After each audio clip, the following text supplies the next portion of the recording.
brutal movie. It's a good movie, but it's a very hard watch. Okay, I'm in. You literally convinced me. It's Do you know where on it's streaming? YouTube. Yeah. Okay. It is Yeah. a It's it not a is big deal.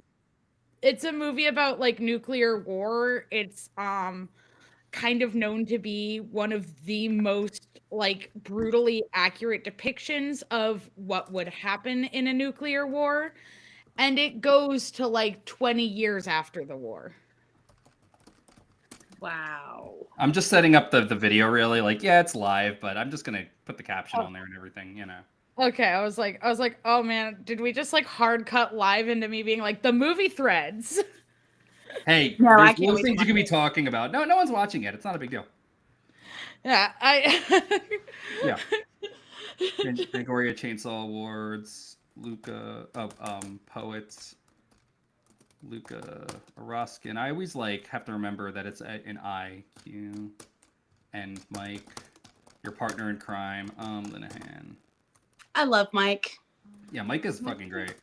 Oh, he was at my house last night and was like, "Are you excited for the stream tomorrow?" And I was like, "Yeah, I'm gonna hang out with my friends." And I was like, I don't think we've like, I've done like Yeah. streams and like calls and stuff with you, but I've never had Mike also there, so I'm excited to see. It should be cool. Oh wait, This is gonna be awesome. let me grab the porch light. I forgot to have that link ready to go. Fucking hellfire. Yeah, Mike's cool. I like doing stuff with Mike. If he lived nearby, I'd want to hang out with him all the time. Oh, here it is. Here's his book. Okay. Now, Luka, you're still not selling your book through like a thing like this, right? They're just like in a box in your room still? Yeah, I sell it on my Kofi page. Okay. So Mike's book. I do have them in a store, but it is like a local store. Okay. Can you send me like a link to your coffee so I can? Absolutely. Yeah. Since it's technically like fan content for 28 Days Later, I can't sell it like on Amazon or something like that because if Danny Boyle and Alex Garland decide to fuck me, they could. Yeah, you did write the name of the. Yeah. Yeah, That's like hard, man. Oh my god. So did you watch the Fangoria Chainsaw Awards? We're gonna play it in like a minute here. Oh, there you go. Thanks, dude. I did not. You didn't? Okay. Okay, well, we will play some of it. Guar is there. They present the greatest kill, the award for the best kill. Can you guess who got it? Was it Sinners? No, it was not. It's not Sinners. No, It was the Terrifier 3. When we talk about when you talk about like kills, you got to think like lowbrow as fuck. You know, it was Terrifier 3. It was the Halloween kill. I mean the Christmas kill. Let's play it. Like the Hard Eyes Tire Iron should have won, but it wasn't even nominated, and that is really depressing because that was the best kill I've seen all year. All right. Okay, I've updated the details of the stream, kind of. It's good enough for now. Not too worried about it, honestly.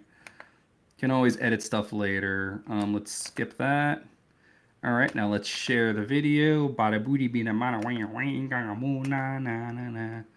Here it is. Okay, behold. You see it, guys? Oh, I see it. Hell yeah. Oh my god, go to hell. Let me turn on. He has the Twin Peaks Fangoria issue that I have. I'm just saying. Okay, how do I turn on captions? Just like that. We'll do auto-generated. No? Let me see. Ah, here we go. Okay. All right, what should I go to, Aid? What do you mean? I don't know. Who cares? Well, if we're doing the Chainsaw Wars... Because through Fangoria, so many of us have found our way to the movies that we love.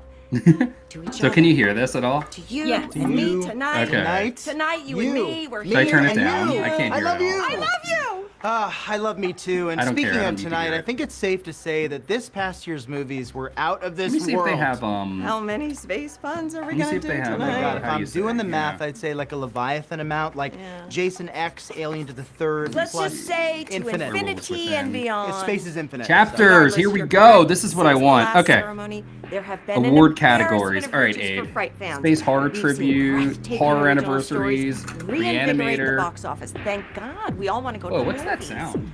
And we've seen other franchises return with Pause this. bold. There. That's better. All right. Oh, did Mike just join? Did Mike just join? He said I he- can't see he's- anybody but you two. He's coming. All right. Let's. Not coming. He's coming. I need to not do that on like a stream. Let's watch Guar. Gazer. If you feel yourself zoning out, Oh, rewind there he is. Hey, Mike. How you doing, Mr. bro? Crockett. Doing all right, thank you. There's a zombie Yeah, no outside. problem. No problem. Let's No take a problem. look. Yeah, so we were just sorry, talking what? about. And the Chainsaw we're, Award we're goes about to to watch Guar present Best Kill, I think. You know? Can Mr. you hear it? Crockett. All right. Nah. Hang on. Thank you for this award. That Alright. means a lot. Whatever. I wanted to Well, first Mike, thank what'd you do Worthing for Brooks, Halloween? Anything cool? David, RB, Jenna, Miles, and all the other ones at the studio. Thank you for the opportunity. Disney, Hulu, to my Sorry, talk over producers, the audio, Josh, it's a little Sean, distracting. Jesse, Let me Colette, mute it. Paul, Let me mute it. to my leads. All right, there we go. There we All right. go. Sorry. I was gonna say ADHD just going like. So I mean, it was another day. At Oh, here school. comes Had a bit of- Guar. I'm sorry. Go on. bit of a Halloween party at school, but relatively quiet night. We actually wound up at Luka's place to hang out for a bit and watch. Totally unrelated. We watched a bunch of Game Changer and was it Dimension 20? I think. No, we just watched a bunch of Game Changer. It was nice and fun. A lot of candy and pizza. So There was so much candy and pizza. I ended up being up all night with a tummy ache. Oh, really?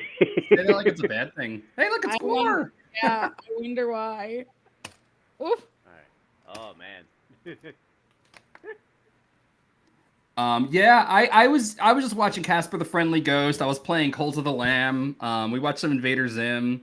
You know, we had some trick-or-treaters. I didn't get a single trick-or-treater. I was so No. sad because I spent I spent most of my life living like in a city and like in like a neighborhood with like a lot of trick-or-treaters, and then a couple of years ago I moved to this farm in the middle of nowhere and got no trick-or-treaters, and now I live in like a suburb and I thought I'd get some and I didn't get not one. Oh my gosh! Wow. But candy and everything. Adrian, you weren't doing trick-or-treaters, right? Were you even home? I was not home. I was helping little kids paint pumpkins, and I had a pop-up where I sold some art, and then I got to judge a costume contest because that's what I do. So Oh, yeah, hell yeah. it was pretty awesome. I got to see some great costumes. It was real fun. Judging costume contests is so stressful for me, and I like part-time work at a cosplay store, so I've had to do it a couple times, and every time I'm always like, what is the most fair way I could possibly judge this? Okay, Because I so the can't best just be way- like, winner goes to my favorite. I mean, that's what Guar did here. They just gave the Best Kill award to fucking Terrifier 3. Oh my gosh. Wow. I admittedly do not watch the Terrifier movies. I watched the first one and I went, I hate that fucking clown, and haven't watched Terrifier 3. I don't care for the first one. The second one, I don't know. Adrian insists I like it. I don't remember it. This movie is great. It's fucking crazy. Like, it's so over the top, you know? Yeah. I feel like Luka's is more valid as far as like because clown, fuck that shit. Because clown. But the first one I felt was just really boring, and it So boring. It seemed, yeah, it didn't seem like it had much of a plot. And here, second one, it actually started to get something going on. They got a little more ambitious with it, you know? It's not just the spooky clown movie, you know? I will say, I think Art's design is delightful. Like that clown with the daisy sunglasses lives rent free in my mind. I Mhm. just I like a good gory movie, but Terrifier is like a little bit too much like gore for the sake of gore. Mhm. And Hmm. Yeah, I was the third one you would not like. It's very gory. Is that the one with the girl and the shard of glass and she's like, Adrian. It's not a shard of glass, but that's the second one, and it's the sword, and it's pretty awesome. okay. Maybe I I watch it saw because apparently I was horrifically bored by it. Adrian's like, there was a portal to hell and all that. I'm No, like, the second one has all the 80s cheese that I've ever wanted in my life. It is amazing. It's amazing. The second one I loved. I didn't like and there's David Howard Thornton who plays Art the Clown right there. He looks like such an upstanding, respectable young man, doesn't he? Bill Nye the Science Guy. He looks He's so precious. He's so not- precious. And I hear he's the nicest person. I worked at a my roommates had a booth at a horror convention here in New Hampshire in Nashua back in July. It was Monster Expo's Halloween in July. I know Monster, yes. And they had like a few of the celebrities there. Like they had like one of the Michael Myers, one of the Leatherfaces. Nicest guys. All of them. All of them were so friendly and so nice. And I was like, I love that like the worst villains are played by the nicest dudes. Yeah, I will tell you, I have met so many horror celebrities. Hey, it's our and girl. not a single one of them has Yeah. been disappointing. They're Nosferatu. Oh, Strange Darling. What a great film. Strange Darling is my love. I love Yo, them. Kyle Gallner. Ever since Mike and Jay boosted him on Red Letter Media on Half in the Bag, he's everywhere. It's fucking crazy. I am in love with Kyle Gallner. Don't even. And Bring Her Back was the best movie. Bring her back! They're sinners. Yes. Hey. Actually, the outfit for this evening's party I'm going to, which, to clarify, going as Remick. I can tell Not- from the hat. Oh, Not the any. Literally tell from the hat. Yes. Yeah, right. To explain, just in case people are like, are you doing blackface? No. What? No. Fuck no. No. No, Have no, you no, no, guys- no. Have you guys seen like all these movies? Did you see Cuckoo and Bring Her Back and I've been meaning to. I admit I'm a little see Bring Her daunted and Back. scared. I did see Companion. Companion was like a perfect movie. You missed the substance. They just showed the substance a second ago, and I know how you love that one. It's a phenomenal movie. I showed it to my grandmother and she couldn't follow it, They also had the ugly stepsister in there as well. Oh, yeah. Yeah, The Ugly Stepsister is really good. Adrian, do you want to talk about that movie for a minute? The Ugly Stepsister is this dark horror. It's body horror. It's phenomenal. It's based on, the Cinderella story, but from the stepsister's point of view. But it deals with so many, it's amazing. The costuming was phenomenal. It's horrifying. It actually follows some of the original horror from the original story, like the cutting off of her toes. There's also other things, but it's like meeting body standards. Honestly, I feel like this and The Substance both have things to say. So that are basically, kind of- like, you see the horror of trying to be beautiful. Like, Cinderella is effortlessly beautiful, and she has a fairy godmother. Like, she sees through the keyhole. Her, little animal friends are making her wonderful little dress. She has a big nose. And she hears the prince going, can you imagine wanting to fuck that? And, she has to, get her nose broken and then reset, and it's horrifying. It's so awful to watch. Ooh. I Yeah. admit, when it comes to resetting broken bones and things like that, that always just freaks me out. Depending on how much time they spend on it. I regularly joke about how there's not a lot of things that upset me in horror movies, but the things that do really do. And Mike knows that compound fractures is one of the fastest ways. Mm-hmm. Like a broken bone is already bad, but if there's bone sticking out, I am immediately like, So funny tangent is because I've been seeing it go around on the internet recently. It's horror adjacent is. Have you heard of the Absolute Universe in DC Comics that they're doing now? Yeah. So It's Bat- like it's their ultimate universe. Yeah. Yeah, so Batman being reimagined as like a working class man, like the son of a teacher who was killed in gun violence, and literally the panel I just keep seeing is, all these white supremacists trying to beat on immigrants, and this guy tries to do the white power symbol, and he just fucking punches the elbow backwards, so that the bone is sticking out. I'm just like, oh, Damn. all right, well, yep, all right, well, here we are. Deserved, but ugh.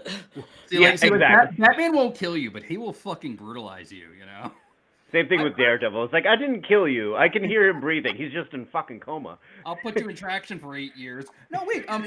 Did you read the Absolute Batman? Is it good? I haven't read any of that. I have a hard time trusting DC Comics. I haven't read it yet. One of my friends was telling me, since he knows I love Red Hood, Jason Todd, that like, this might be more your speed because I do like Batman, but the whole like, he's a billionaire vigilante kind of goes like, Yep. So reimagining him more as a common dude, I guess, and also still brutal. I think he's got like a giant hammer. I'm like, the art style looks a little exaggerated, but also I'm intrigued. I've been meaning to pick it up. It is a comic book. I do like when Batman is a dangerous sociopath. They don't do that too often, you know. Mm-hmm. I mean, I think Batman should be a dangerous sociopath because he's a billionaire, and that's what they all are. I agree. Yeah. Fair. He just has a twisted sense of morality in his head, you know. We were talking about movies. Oh no, go ahead. Oh, I was just gonna say I'm a notorious Batman hater, so. Yeah. It's okay. You're in good company. My favorite character is Thor, so I also love Morbius. Here he is. I love that you brought out Morbius. Morbius is so beloved to me. Morbius is fucking great. I love Morbius. Nobody understands that Morbius is a great character. I've heard that. It's Morbin time. Listen, it's never gonna. They will never make that movie. Okay, like when they cast Jared Leto, somehow the movie just disappeared. You know, like. By the way, this is Barbara Crampton. She's really good. She was in Suitable Flesh. Adrian, what else was she in? I don't know. Oh. The Reanimator. That's right. She's in Reanimator. Yeah. She actually writes for Fangoria. She's one of the most amazing. Anything she's in, I will watch. Yeah. The other guy was Josh Rubin, who wrote and starred in Scare Me. Yes, he's really good. Yeah. Werewolves Within with Sam Richardson as the main character, and the T-Mobile girl, Milana Vaintraub. I saw that. I kind of liked it. Yeah, it's cute, right? Like it's not groundbreaking or anything, but it's really, really funny. It's really good. Speaking of movies, I know it just dropped on HBO Max, so Luka will have to watch it together, and you'll give me the play-by-play. But Weapons is Weapons. No. Yeah. I love Weapons so much. So Zach Kreger, who directed it, is actually one of the whitest kids you know. What? Yeah, he's the Abraham Lincoln guy. You know. Oh my fucking god! Hey everybody, I can't watch this. Some of us are trying to. Mr. President, be quiet. Which one of y'all damn motherfuckers just said that shit? Yeah, he directed Weapons. And Adrian, what else did he direct? I don't know. Barbarian. Oh, Barbarian. Oh. That one was like, I love when Justin Long is in anything, and his 2-second moment in Weapons was kind of iconic just because he doesn't die. What? Nothing bad happens to Justin Long other than his kid being taken. I don't think he died in Tuskegee. I don't think he died in Tuskegee either. No, they kept him a little. He just might have wished he was dead. He was a walrus. Yeah. I know. I saw 28 years later. You did. My movie. Yeah. Explain to us why you loved it so much. Yeah. I don't think any of us have seen it, but you. Unless Mike saw it. No, I did. Yeah. 28 Years Later is like a very special kind of horror movie where, similarly to 28 Days Later, it doesn't feel sadistic for the sake of being sadistic. It's more of just a very blunt look at the concept of the apocalypse and what the apocalypse means. In 28 Days Later, we learned that, like, in the face of the zombie apocalypse, the scariest thing is not zombies, it is men. As always. Yeah.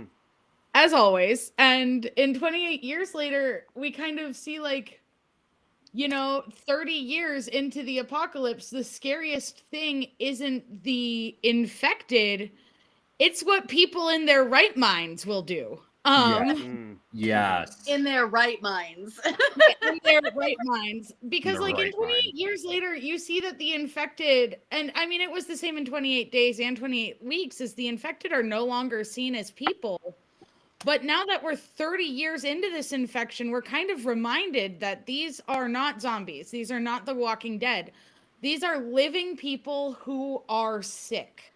They're infected. And we see this beautiful parallel between the infected and the main character, Spike. He's a 12-year-old boy. His mother is facing a illness that they don't know what it is because they have no doctors, but she is having random violent outbursts, and she is not in her right mind, and she does not have mental clarity and doesn't always know where she is.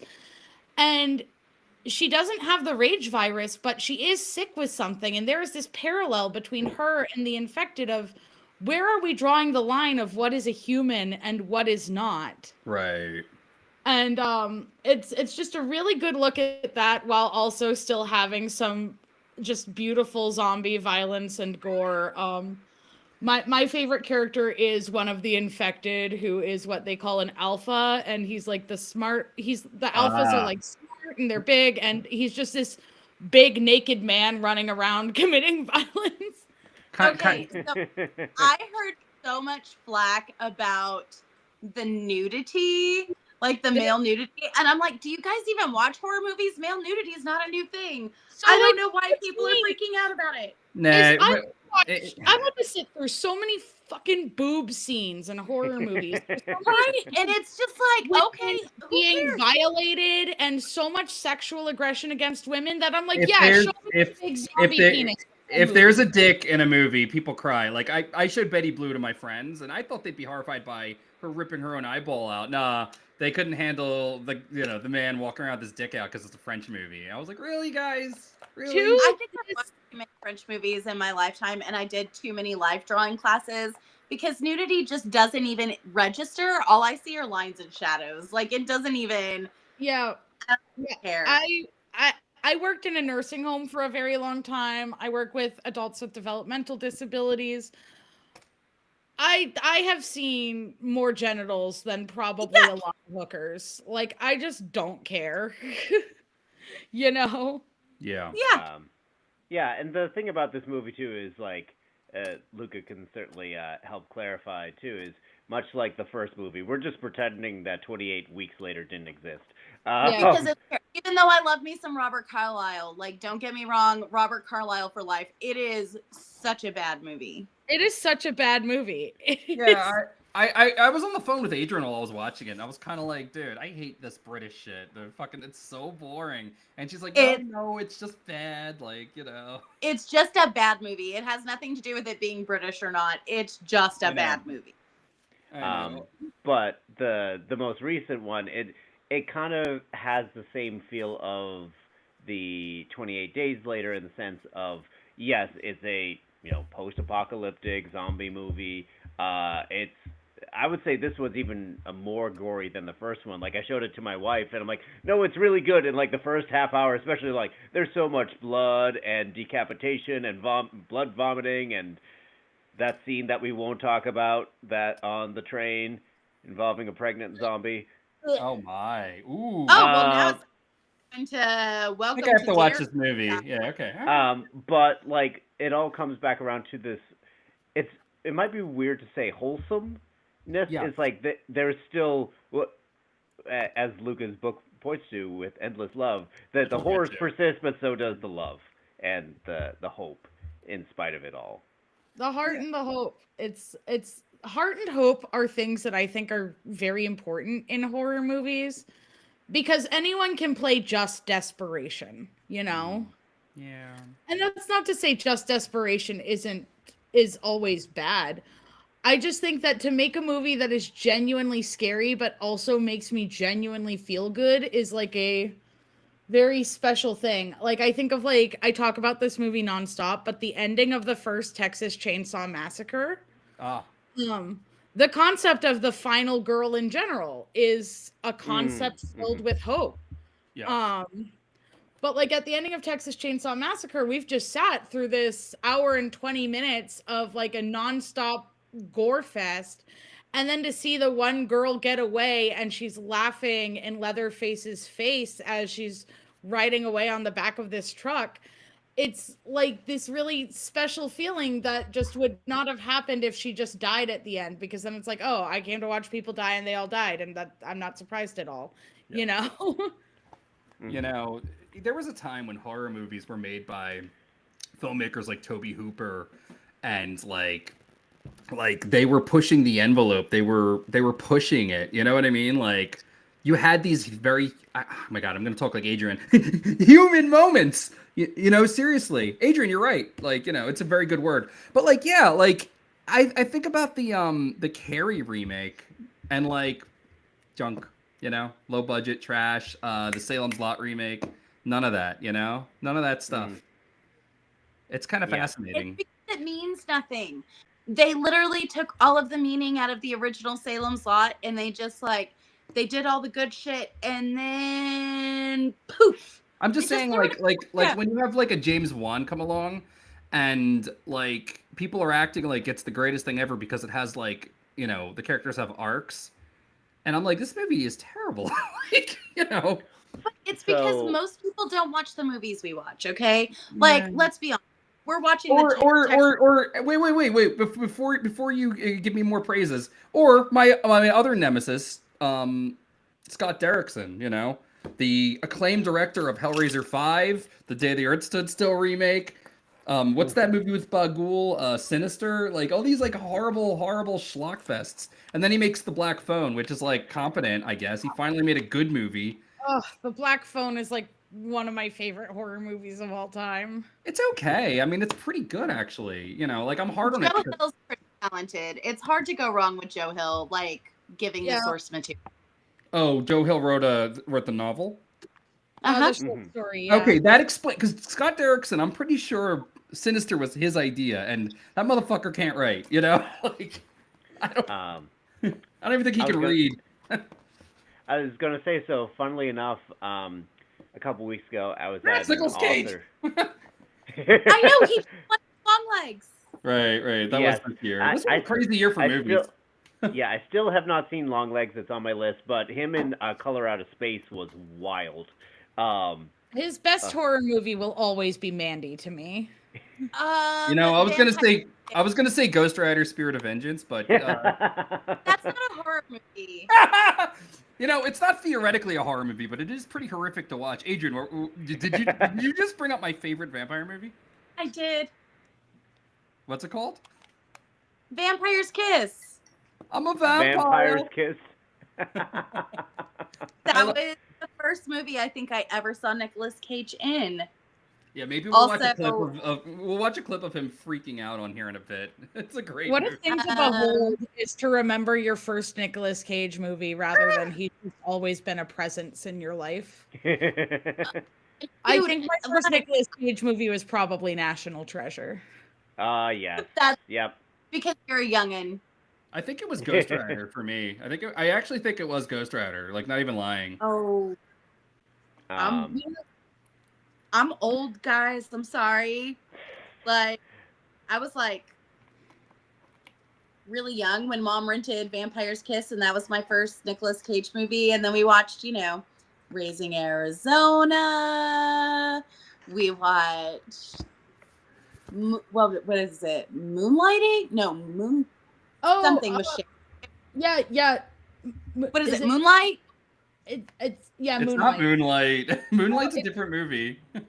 No, is it Moonshine? I love that movie. I can't remember the name. I know what I'm talking about. It's like snap out of it. You know, Nicolas Cage, Cher, Moonstruck. There you go. Moonstruck. That's Moonstruck. All right, we're gonna watch a scene from Vampire's Kiss. All right, we're gonna pause whole fucking Fangoria here. We're gonna introduction to Nicolas Cage, which is why over the years everyone has always said what a terrible actor he is, and I'm like, no, he just is doing movies because of his job. But Vampire's Kiss, like, and then Mandy came out, and Mandy was like his renaissance. Yeah, I mean, this movie is his golden age right here. All right. Let's do this.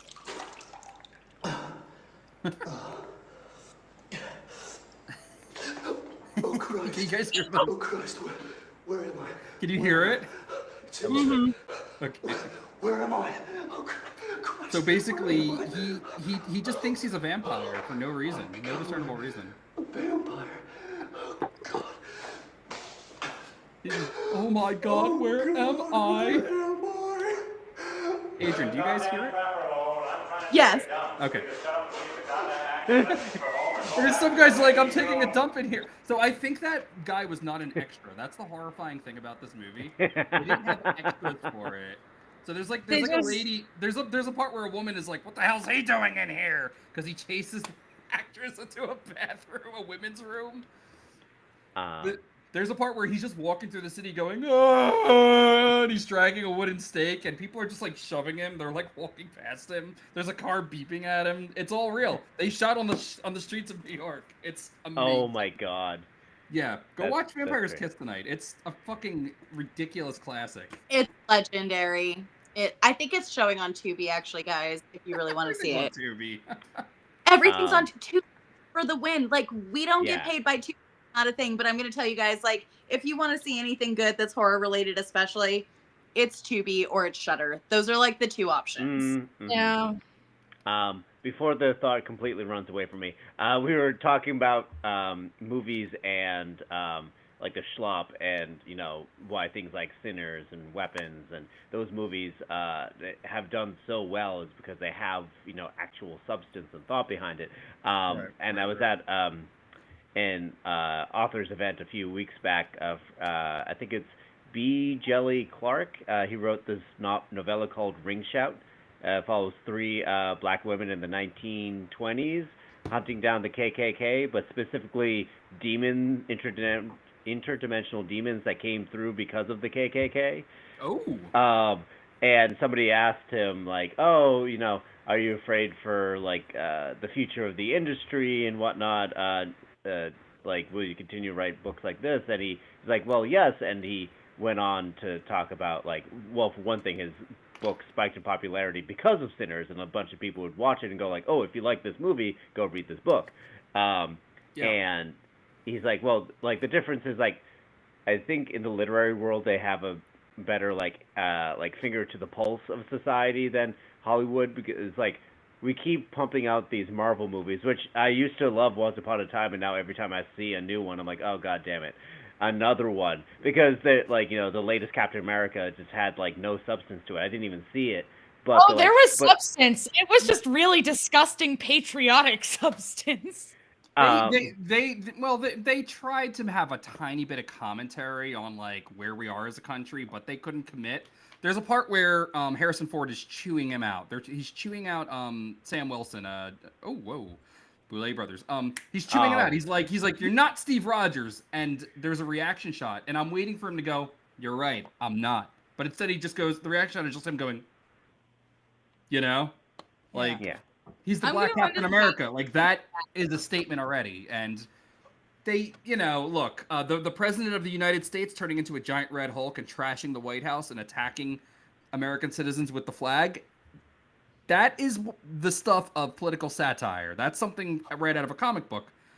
That's the only part of the movie that's like that, But what he was getting at is like like Hollywood thinks that like they think they know what audiences want, and then like they don't want to experiment or try something new. Whereas Sinners, it had heart, it had culture, it had the art and music and cinematography, and the stories are complex and beautiful and horrific, and that's what caught our attention. I saw some TikTok trying to be like, "Here's my hot take," and tried to say that it was a bad movie. It's like, is it a historical drama? Is it a horror movie? I don't know. Fuck off. It can be everything it wants to be. It's Listen, all Coogler is an auteur. Let's be real. All right, like like seriously, like yeah. This guy also tried to say that like, oh, it's just a knockoff of From Dusk Till Dawn. And I'm like, similar premise, I suppose, but have you considered that at least there's no feet involved? So that automatically makes it better in my opinion. But yeah. I mean, I don't mind feet, but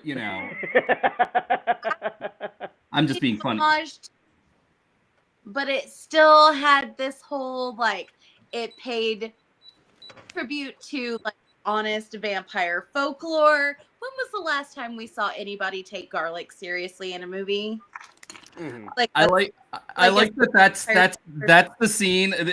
Like Adrian pointed to The Thing. I pointed to Star Trek, where there's a shapeshifter and they need to check everyone's blood. It's that scene though. It's kind of a cliche and it's awesome. It's wonderful. It was so and the way they made the joke about it and no one was the thing. You know what I mean? It was well done. Sinners was magic. Well, playing into what Luka was talking about with like the point where something is no longer human, like, in 28 years later, that's what's going on in Sinners also. You have that guy on the run who's a vampire and he's Irish, right? And like there's that whole sequence where they try to get invited into the bar. Of course. What? Of course Mike is gonna be Remick. Like that's perfect. Of course. Irish vampire and you, of course. We talked about Sinners on Mike's podcast, and I have like a lot of opinions on Remick and the kind of story that they were trying to tell and why I didn't say it then. I have come to hate the Rocky Road to Dublin scene so much because it's been so misinterpreted as to like what's happening in that scene. But we are like grossly learning in that scene that like Remick is just a piece of shit who wants to steal Sam's music. Like, well, that's what's happening. Yeah, that's that end thread, right? That's so, by the way, I want to say about the music. There's a lot of electric guitar, right? And I'm watching it. I'm like, this is anachronistic. And then when we cut to the 90s, I'm like, because he lived. That's his music throughout the movie because he's telling the story. Like, the way I have not stopped listening to Last Time I Seen the Sun, like. Yeah. Oh my God, yeah. For real. I admit my love for that scene is just because it's so damn catchy. And I understand the context of it, but I also just imagine like almost in the same way of having like witches gathered around a bonfire in the woods. So like this is a bunch of all the fucking weirdos out in the night just dancing and being weirdos. But They're no, not all the fucking weirdos dancing and being weirdos though. It's one weirdo who kidnapped a bunch of people. Yes. No, you're right. Yeah, I don't have a good defense. I'm just as opposed to the very organic fucking party that's going on in the club, right? You know what I mean? It's this like false idea. I mean, like family. That's the thing is that it's a good scene. Adam Cesare or Cesare, whatever his name is.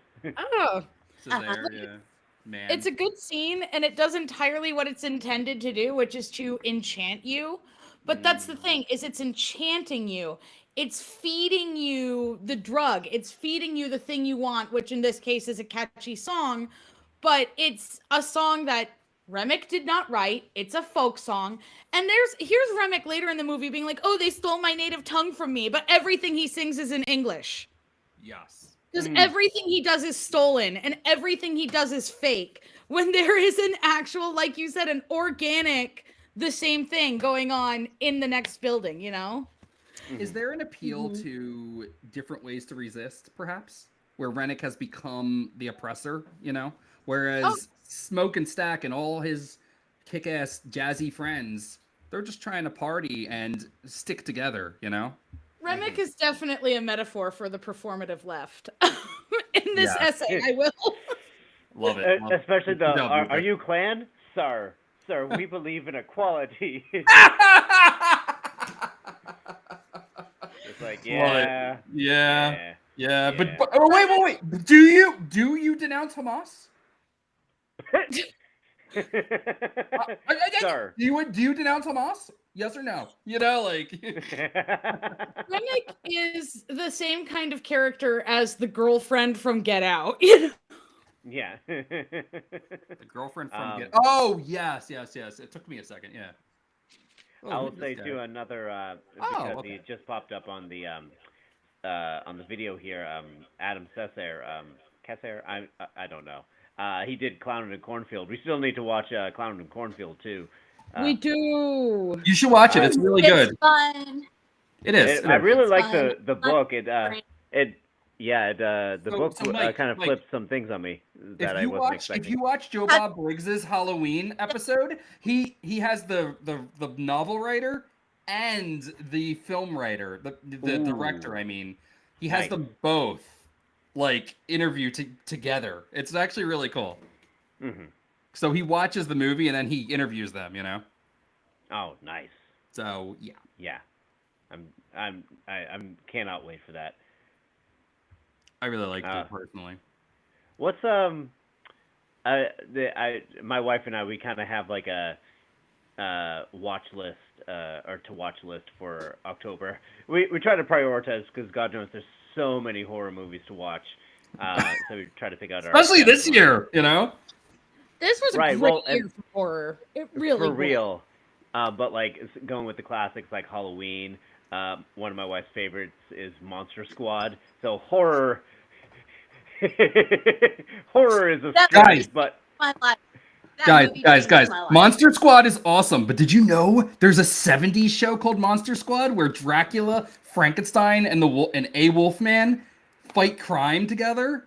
I like how it's not the Wolfman. It's like it's a different Wolfman. Yeah, it's super dorky. It's terrible. It's on top. He doesn't have no. Oh my god, I gotta check that out. I was rewatching Pumpkinhead the other night. The one with oh my god, why can't I? Lance Hen. Oh, the original. Okay, I was gonna say the new R.L. Stein one. Like, you know. No, the original. Actually, that one does slap. Pretty good. That main guy deserved everything that was coming to him. The guy on the dirt bike who ran over the kid. He deserved. Yeah. But that was a good blend of like the Appalachia, like folklore and like a vengeance like commentary and all this. It was just it was pretty good. What was it? Is Morbius fighting Godzilla? Yeah, I don't know what's happening here. It's crazy. Yeah.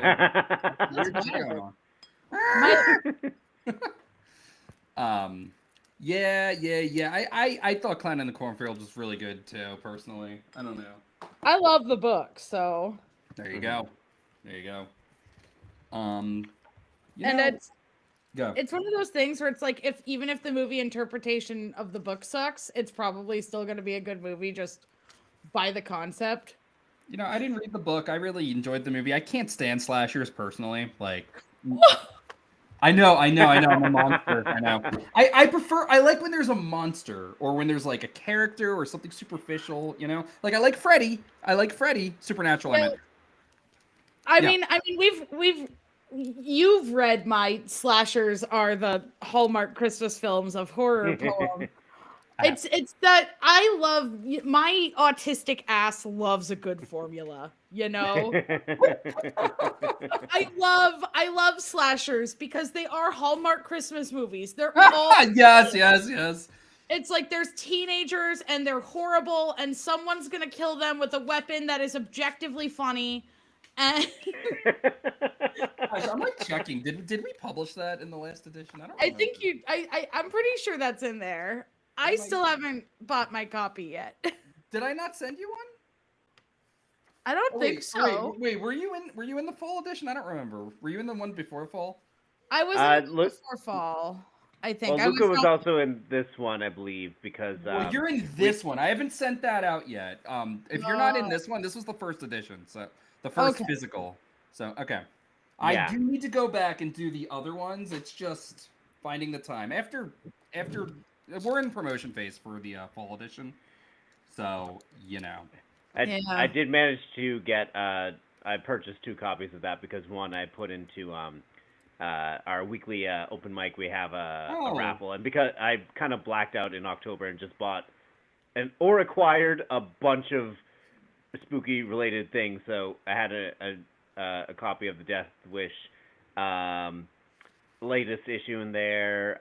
Cool. We had some spooky tarot and I got a signed copy from an author. It was really cool. But Luka and our other friend Micah did a tarot slam flash poetry challenge, which was really cool. The thing that upsets me about the Tarot Slam is that by the nature of it, I can't compete in it because I am.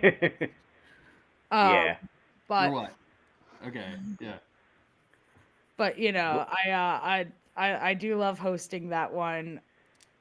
Do you want to explain exactly what happens in it? I mean, I feel like it's kind of self-explanatory, but I mean, it's like it's a bracketed slam tournament, so poets go head to head, and they draw a tarot card, and then they have to write a poem in 4 minutes inspired by that tarot card. Snap. It's very inspired by like the wheel slam we do at Slam for Your Die. But yeah, my friend Micah and I kind of came up with the concept, and it's really fun. It yields some really good poems. I think I was knocked off my feet when we had our tarot slam on Thursday night, and in the final round the card was the Emperor. We gave the poets the meaning of the card, and one of the poets, Portia, who ended up winning, shout out Portia, Portia wrote a Hear Me Out poem about how attracted they are to Emperor Palpatine, which was not. You didn't see that coming. Yeah, that's not what I thought would ever, be inspired by the Emperor card in tarot, but there we were, and it was amazing, and I have not been able to stop thinking about it. That's awesome. I love that idea. That's really cool. I kind I of want to do something like that. What these improv slams kind of yield for results, because when you're sitting there and you've got a prompt in front of you and you've got 4 minutes to write a poem that'll woo an audience, it's pretty wild to see what comes out of that. I remember one time I wrote like one of the most beautiful poems I ever wrote. Like it was just like very descriptively beautiful. One time on what we call the Cards Against Humanity Slam, which is the same concept but with Cards Against Humanity cards, I wrote the raunchiest poem I've ever written. People still talk to me about that poem, and I'm like, dude, I'm never gonna read that poem again. Like, I'm so scared of it appearing on the internet. I love this idea. Like, I would love to do a stream where we have people like, you have to write a poem based on whatever I hold up, and I hold up Shadow the Hedgehog. Like, Yeah. I do have a wheel. There's a lot we can do. I mean, Absolutely. Get Mike and I on there. We can make something happen. That sounds fucking great. Adrian, you seem like you're very into what's going. Who are these people we're looking at? They're doing the special effects issue right now. Okay. So those are the hosts, and I think they had Alien Romulus and Oddity, and I don't know what else. Alien Romulus. I recognize Bill Moseley, though. Admittedly, I only recognize him. He's been in like House of a Thousand Corpses, I think, and a bunch of others. Wasn't he Mouse? Yes. Yes, he was in another episode we just did. Was looking at Christian horror, like not The Exorcist. We're talking about like horror made for Christian audiences. Like not Christian propaganda horror like The Exorcist, like by Christians for Christians. Oh, you mean like the funny stuff? Okay. Yeah. But Bill Moseley was like one of the like demon-ish creepy guys in that one. He deserved better than being in that movie. By the way, just wanted to shout out my Garbage Pail Kids tarot deck. It's kind of the best thing ever. What? Oh, sweet. Oh my god, that's amazing! Yeah, here's the Four of Wands. It's all pure wins. I don't know. My boyfriend just showed up with it one day, and I was like, okay. Yeah. It was their anniversary. He got them for their anniversary. Yeah, I know. It's like kind of here. We're gonna highlight this. We're gonna stop sharing for like a second. We're gonna highlight the fucking Garbage Pail Kids tarot deck. Like here's the 5 of coins. As you can see, there's 2 poor little tortured little freaks of nature. I'm just gonna the moon. I don't know what's happening here. Oh, he's a werewolf. Garbage Pail Kid. Oh my god, I love that. Hang on, I gotta do a little show and tell too. I've got a couple tarot decks that are. Yes, I have so many, Hang but on. this is my favorite. The Page of Coins. Ah, it's his Oh my hand! god! Blah, blah, blah, blah. The Empress. She's a horrible, horrible little dandelion-headed monster. Oh, the Queen of Cups is a good one. Oh my god, I need to get this for my boss. This is what I'm getting her for Christmas. Adrian, have you seen have you seen the Garbage Pail Kids movie? Of course I have. The classic. Seven of Cups. It's something. It's actually amazing. I love it. Oh, the King of Swords. He's actually stabbing himself just like in the playing cards. Because the real tarot card, the King of Swords, doesn't stab himself in the head, but it's a reference to the playing card. So, funnily enough, the little white book, which is a little green book because it's vomit colored, it has the name of each character. So, like, the sun is Beachy Brain. As you can see, I don't know. Oh my god, I love him. Oh, the devil's a good one. Cranky Frankie and Hot Scott. Here's the devil, Cranky Frankie. Oh my goodness. Oh my gosh, tarot decks are fucking great. So yeah, you were like tarot card slam, and I'm like, that's what you were doing? That's great. I could see myself writing something spur of the moment to satisfy the requirements, and then like tightening it up later. You know what I mean? It sounds like it's like a writing prompt, you know? Yeah. So I admit I've started collecting tarot decks in the same way that I black out at a bookstore and be like, shit, I just walked out with 8 books. That cover looks so cool. It's been on my TBR. But yeah, I've got one that is actually, again, from our friend Micah. It's horror tarot inspired by like old school, like classic posters. So we've got this one's the Two of Pentacles. Ooh, oh, that's really. So are they all like? Do they all look like movie posters? Yeah. So we've got that one. Another part of the Pentacle suit. Let's see. Oh wow. That one.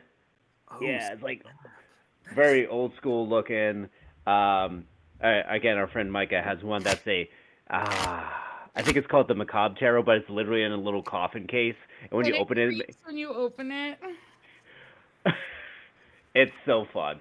I will admit, the tarot deck, I take it with a grain of salt because, how I feel about spiritualness, supernatural things in general. But, man, sometimes they read me to filth. I'm just like, wow, you didn't need to be so rude to me. I walk a fine line because I like occultism and sorcery the way I like the way I like poetry in an academic sense, I don't believe in these things. I took a tarot class, and the first thing that the instructor kind of told us is like, listen, if you think we're doing witchcraft here, you're wrong. Tarot is not telling the future or whatever higgledy-piggledy that they say that it is when they're telling you to be scared of it. It's literally just a method of insight.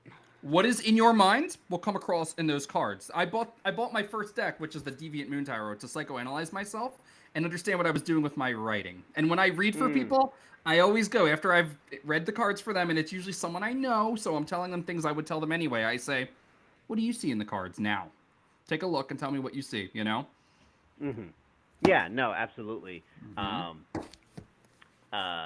Yeah, and it's funny too because I almost see it more as like, and we now got the Labubu on screen. Oh man, what is their name? I forget. This one is Thelma, or no, this is Louise. I'm sorry, my roommate's is Thelma. Aww, it's really cute. This is one of my collection. Yeah, is that a Labubu or Lafufu? This is a Lafufu, actually. It's a knockoff. Okay. This is fake. I do have a real one in my room, and then I have 2 fake ones. It looks pretty real to me. You're holding it, Yeah, no, this is a very close replica to the authentic Labubu. There are a couple of tells. First of all, I bought it for like $30 when it retails for like $130. But the real ones, its eyes, you can actually move them, and this one, as you can see, the eyes do not move. They do not move. By the way, this is my Vertigo Tarot deck. It's actually a bootleg. Oh, that looks sick as fuck. It is. Dave McKean did the art. He did the art for a lot of the Sandman covers and Hellblazer. I love it so much. Yeah, back when I was doing tarot readings, I stopped doing it because I felt dirty because I didn't really believe in it, you know. But this, I did a lot of business with this. I believe this is the Phantom Stranger. Who is he? Is he the Hermit? Yeah, he's the Hermit. Morpheus, the Sandman, of course. Constantine is in it. Constantine is the magician, I think. Here he is. No, he's the Fool. He's the Fool. Perfect. He's the Fool. Ooh. And as you can see, the world is burning around him. It's usually burning around him. His friends usually die. Oh, we lost Aid. She'll come back. Or she won't. I have another deck here called Lost Hollow. It's kind of like creepy looking. I keep opening the Pentacles, apparently. It's like, that's one. You know, it's funny because we're all secular, and it's funny how, yeah, we have these things happen, you know? Mm-hmm. I agree. I tend to get wands a lot. Okay. Yeah, so I gave a talk on RFRX, which is Recovering from Religion's podcast, about tarot reading and like why people fall into it, what that scene is like, and the types of language that people who really make a lot of money use. And I kind of had to explain that, like, I still do it at parties and stuff, but it's, you know, in the context of like, it's like a party game, you know? Yeah. I mean, I do consider myself religious. Like I do consider myself a pagan. Okay. And I do use tarot in aspects of those practices. But like ultimately, I don't think that like Apollo is throwing tarot cards at me for a reason. I think it's as with most, you know, most things, it is my responsibility to look at the cards and look into myself because they are just ultimately a card game, you know? Yeah, and I feel that. I mean, like, look, when it comes to talking about neo-paganism, we're not talking about religion like Christianity or something. I've worn my hammer, like, every day for the past, like, 10 years or something like that. I don't really believe Thor is real, though. That's where me and you are different, because, like, you actually believe in deities. I don't. Thor is archetypal, you know? I'm gonna lift that hammer because I'm awesome, you know? Yeah. I can definitely respect that. I consider myself to be polytheistic. I believe in every deity, all of them. But you know, that goes hand in hand with I genuinely believe that to believe in one, you have to believe in all. Sure. Sure. Yeah. Yeah. No, that's kind of like. I don't think I've labeled myself accordingly though, but that's kind of where I've come to as well, in the sense of like I am probably more on the agnostic side, but I do want to believe in something, and if it is, it's more of sort of a nebulous thing. But if nothing else, that like yes, all these stories, all these narratives, these archetypes have a purpose. I teach a folklore class in my high school, and like while I do like going through all right, here's the Greek mythology unit, here's the Norse.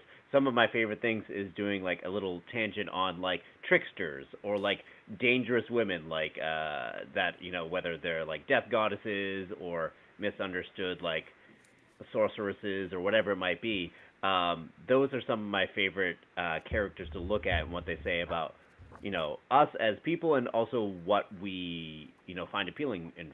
So like, I am intrigued by the character or by the figure of Loki, especially since like, yes, we've got the Marvel rendition, which has definitely humanized him quite a bit more than the, you know, the standard myths. But again, even if you look at those,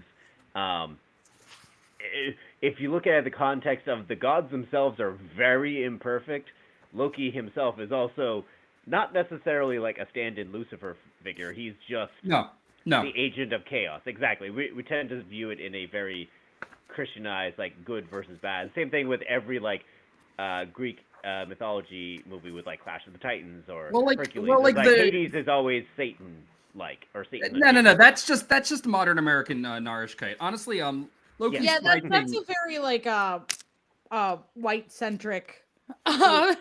So in Lakasena, which is the grand poem, it's like a rap battle between Loki and all the gods.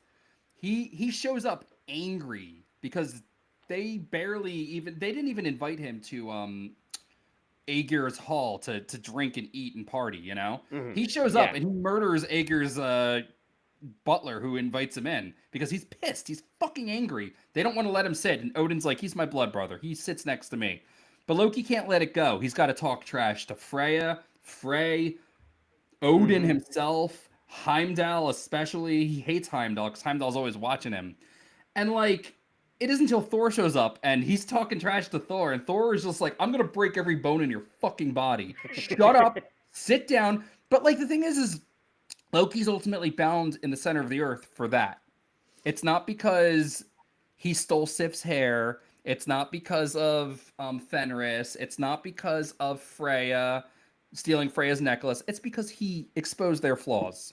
He exposed all their sins, and they couldn't have that. He was a free agent and undermined their supremacy. So yeah, he's bound in the center of the earth for that. And I agree. I love Loki. I love him to death because he can't help himself. He is a consummate outsider, and he's never good enough. You know, he's not of Asgard, and as much as he tries to fit in, it doesn't work. It doesn't work out for him, and there's just no place for him there. And yeah, I find him to be a very powerful character for myself. I love the Marvel comics. The movie, I don't watch the TV show. I think it's awful. It's fucking terrible. I don't understand how you can give Loki a TV show and it's about him like going, oh, I'm gonna be a nice guy now. Like, what? He'd be trying to turn that to his own ends, because the whole thing with Loki is that he's not as smart as he thinks he is. You know. Right. Yeah. I think you just put this in a way that like makes me understand the appeal of Loki, because in my life, Loki is the patron god of the edgiest guys I know. Yeah. I have a hard time listening to them define why Loki is respectable. He's not respectable. That's the thing. He's like Marilyn Manson. He's a sack of shit, but you know, he makes some points sometimes. Is this the same group of guys who are like, yeah, Joker is my spirit animal or something? Yeah. Yes. Yeah, that sounds about right. You know. The Venn diagram is a circle. I recently watched all of the Christopher Nolan Batman movies, and I was so upset at how unenjoyable I found The Dark Knight, and it was almost entirely because the Joker has just been ruined for me by cis white men. And some trans white men. But All right, put the screen back on because we had a chatter yell at me. Here we go. There you go. Fuck you, Chris, you fucking hack. Yeah. Where's my book? I did write some poetry about Loki. Oh well, it's around. Oh well, we'll find it. We shouldn't be reading my book. Let's actually go to Luka's book while that thing goes. Okay. Yeah, why not? Why not? And then we'll go to Mike's book in a bit. So, Luka, you wrote With Endless Love. Poetry inspired by 28 Days Later. I did. So why don't you tell us why you decided to base your book off of 28 Days Later? So, I was doing a little project that I nicknamed the Killian verse, where I was just watching or rewatching every movie Cillian Murphy's ever been in. Okay. And I had put off 28 Days Later for a while because I watched it for the first time when I was like 12, and I didn't like it very much because it wasn't the gore fest I wanted. And I rewatched it, and it was, first of all, like the day before I watched it, I was bitching about how I'm not scared of horror movies anymore.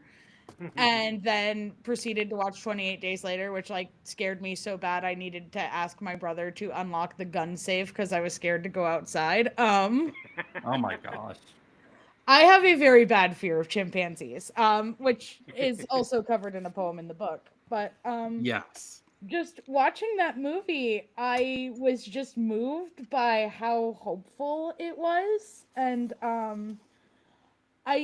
I've been going through this kind of, transformative period in my life where I used to be kind of known as like the sunshiny, happy, hopeful friend. And then I just had this really bad few years, and now I'm the grumpy bear friend. And I feel like that movie, that horror movie that is so weirdly hopeful, kind of like really resonated with me, because I was like, this really awful period in my life, but it's still full of so much hope and so much love. And that love is such a consistent theme throughout the movie. From, we see that the main character's parents committed suicide together with a note wishing that he doesn't have to face the world that they are escaping from, to the last scene of the movie where the woman who previously told Jim that she'd never ever ever try to help people because they slow her down, sees him through a bullet wound, like to like she takes him to a hospital, she saves his life. And I think that is a theme I like to explore in my poetry, is the mixture of hope and horror. And so I was like, you know what? I'm just going to write a book of poems about that horror movie. And it started out as like a little joke because it was just all I was writing poems about. Now it's I'm holding it. I've got this beautiful cover that was designed by Jinx Astle, amazing artist. Really took a scribble and made something beautiful out of it. But So you sent them a scribble and they were like, "Hey, look, is this what you wanted?" I literally sent them stick figures with like a scribble and like a bad landscape done in magic marker, and they gave me this. Wow. I do also have the original canvas that they painted the cover on. It is a canvas painting. But yeah, Jinx at Meow Magic Monsters, great, amazing artist. Highly recommend working with Jinx. So, you sent me a copy that was like full of like hand drawings and annotations. Do all the books that you have there to sell people, like, do they all have the same annotations, or are they There all are personalized? 28 copies with Okay. annotations. 28 days later, 28 Yep. poems. There 28. are Okay. yeah. Oh, I got wow. and these special copies are all $28. Just Okay. keeping on brand. But yeah, so the 28 hardcover copies are all hand illustrated and hand annotated by myself. And then once those sell out, which there are only, I believe, 5 left available, it will only be paperback copies, and they will not be hand annotated by me. Got it. Got it. Very cool. Well, that's really fun to have them out there in general, you know? Yeah, I thought it would be a fun little trick. Yeah, it's really cool. So, let's see. So the first piece is 28 lines about 28 days later. And you highlight the with endless love, right? You also highlight love like picking your broken body off the ground and fighting like hell again. And does that underscore the entire movie for you? Yeah, I think that is just kind of the theme of the movie. I always think about it towards the end of the movie when the men in the army decide, well, they've already decided, but they Major Henry West tells Jim that, like, hey, we are going to, commit violence onto these women you've brought with you. And Jim's like, no, I'm not about that. I'm going to try to save them. And they try to kill him. They bring him out to the woods to shoot him, and he escapes. Gets away. And he could have entirely at that point left. But he doesn't. He picks himself off the ground. He drags himself out of the mud, and he goes back in there and he fights for his friends. Mm-hmm. You talk about that actually later in the book. They weren't going to hurt him, but when he walked in with 2 girls at his side and refused to let them take what they believed to be theirs, he forced their hand. The girls were never his, they were never theirs. The men who offered sanctuary, the wolves who claimed to look like him, sought nothing but satisfaction. Suddenly the monsters they ran from did not seem so bad, by which you mean the zombies, of course. Mm-hmm. Yeah. You did talk a little bit about like the line between humanity and monster in 28 years later.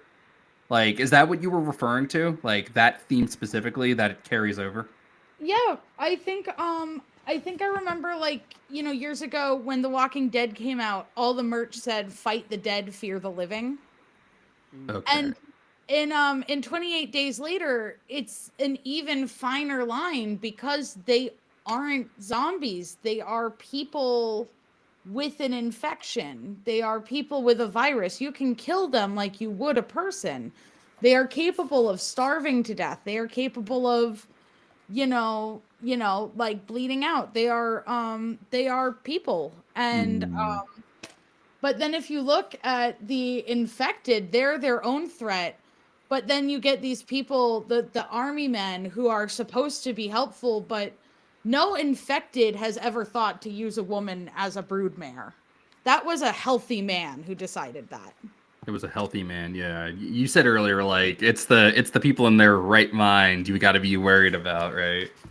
Yeah, the infected are committing mindless violence. The people who are healthy are, this is first degree. This is planned out with intent violence. So I really, really, really like the things you highlighted, right? Because there were here we go. I think it's this one, Left Behind, right? Yeah, Grief and Suicide. Yeah, this is the one. They tell me that finding two bodies is better than two monsters. I would have, and this is of course the elderly couple, right? They find Yeah, this is Jim's parents. Yeah, and they're dead side by side in bed. Like, honestly, that's not a bad way to go, right? Right, especially in a world like this. Left behind with nothing but a note and an outside voice telling me this is for the best. What am I supposed to do with that? I understand that your death was mercy, but by God, couldn't I have been spared too? And then you did this cool thing where you actually took the note from the movie and you wrote it out. Yeah. It's really, really, really dynamic. It hits really hard because it hit pretty hard in the movie. But you recreate that in your book. Yeah, go ahead. I think that scene in the movie where they find that note, and the note is, Jim, with endless love, we left you sleeping. Now we're sleeping with you. Don't wake up. Was kind of the scene that it like settled into the movie that like I was watching something beautiful. Yeah. And like that, I mean, obviously the book is named after the words in that note, with endless love. Mm-hmm.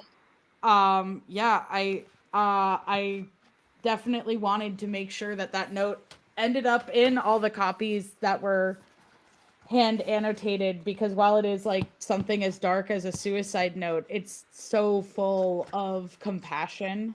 And it's like watching that scene, I don't think there's a single person who could reasonably watch that scene and be like, these people did the wrong thing, Yeah, definitely. I gotta say, my favorite piece is a chimpanzee in a lab. Oh, you are the first person to tell me that. Really? I mean, I love that poem personally. But yeah, out of all the poems in the book, that doesn't tend to be the one that stands out to people. Really? I'm surprised. Yeah. It's so good. What am I to make of these creatures that look like me but aren't? These sick, bald-faced residents of the uncanny valley to the chimp, right? Baring their fangs at me. I've never seen an ape lock a human in a cage, tear it from its mother, make it sick, and toss it away when it is no longer of use.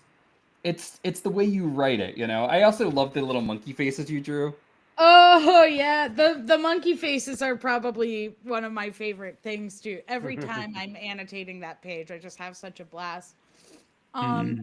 Yeah, like I kind of said earlier, I have a very severe fear of chimpanzees. They are the only animal that I'm afraid of. Yeah, they're pretty dangerous. I mean, I was, I think, 12 or 13 years old when the Travis incident happened. Yeah. And, when you're in, like, middle school and you hear, like, woman got her face ripped off by a chimpanzee, it's like, ha, ha, ha, ha, ha, ha, ha, monkey funny. And then, she was on Oprah, and to see, I mean, this woman, Charla Nash, was literally torn apart in a matter of seconds. And I've always had a lot of compassion towards animals. Yeah. And, of course, part of me was like, that poor monkey, that poor chimpanzee was probably so terrified. But when you think about, like, how quickly he was able to render this woman without a face. Without a face. He literally tore her hands and her face off of her body. And when the police arrived, he was still rampaging to a point where the police officer who shot him, I watched him interviewed. He had to put, I believe it was 4 big giant bullets in that chimpanzee before he ran away to go die somewhere else. He didn't even die after being shot 4 times. And so at the beginning of 28 Days Later, when the animal rights activists are breaking into the lab with the infected chimps, I was like, oh my God, a normal chimp is so dangerous. Uh-huh. But I've always had kind of that, when I think about like animal testing and animals in labs, it's just always one of the most disgusting things to me. And I kind of wanted to write this poem from the perspective of something that scared me so bad, and give it that understanding of like, this is how a chimpanzee would feel being experimented on. I kind of like included the line, look me in the eyes, monster claiming motherhood. Tell me how your machines make you advanced. While I am blinded, my hair falling from my arms and shoulders, sores forming over my busted veins. My sickest form is the most human I have ever looked. Yeah. Is, kind of the whole theme of that poem. But yeah, I wrote this for a slam that Mike ran last year, and then I just kind of edited it to make it fit the theme of the movie more. But it was always a poem from the perspective of a chimpanzee that's about to rip someone's face off. Yeah. I mean, I can fucking dig it, man. Yeah. So, Luka, I really love Rage too. That's probably my second favorite. Full disclosure, I've been writing a book of poetry, and like I have a poem about the character Carnage. I have a poem about Godzilla sleeping at the bottom of the ocean. I have a poem about like the Pokemon graffiti in my neighborhood and what that represents to me as a gentrifier, right? I really like when people take pop culture, because those are the things that are important to us. It's the corporate art that fills our world, and for us to take it and make it mean something more, that's important, right? It becomes, it isn't just another Superman movie or a fucking Morbius doodad, right? It's something special that means something. That's why I like Rage. You take the themes of this fucking movie. It's not really a zombie movie, but this horror movie, and you relate it to your own life in a really visceral way. Yeah, I mean, like, I think it's really important when you look at rage as an emotion. It is an emotion that is not seen as a good one. Right. And I think a lot of people have been taught that just anger bad, don't feel it. If you feel anger, you're bad, which is how I felt growing up a lot of the time. And I, say it a lot in this poem that like when I was feeling rage, it would remind me of my family members who were full of rage, and I didn't want to be like that. And but then when I was watching 28 Days Later, and again towards the end of that movie, when Jim commits an act of mass violence. Yeah. And I mean, he does so to protect his friends, to protect the people he loves, but he is acting through this pure rage, but it's righteous. It's a justified rage. And then you think about history and how many times are we taught that rage is bad, that, political violence bad, but it's the way things got done. There's times where rage is necessary. I was, thinking about the Black Lives Matter protests, for example. Like, when the government has turned against people and, unarmed people are being killed for their race, like for profiling, we should be shaking the earth over that. Yeah. You know, things like that. It goes back to like, you know, knowing about like Martin Luther King, and you find out you're told your whole life he was a peaceful protester, and you find out one day that one of his most famous quotes is riots are a voice of the unheard. Also, that his greatest enemy is the white liberal that tells him to just wait a few more years, you know? Just wait. It's coming. Don't worry. It's coming, you know?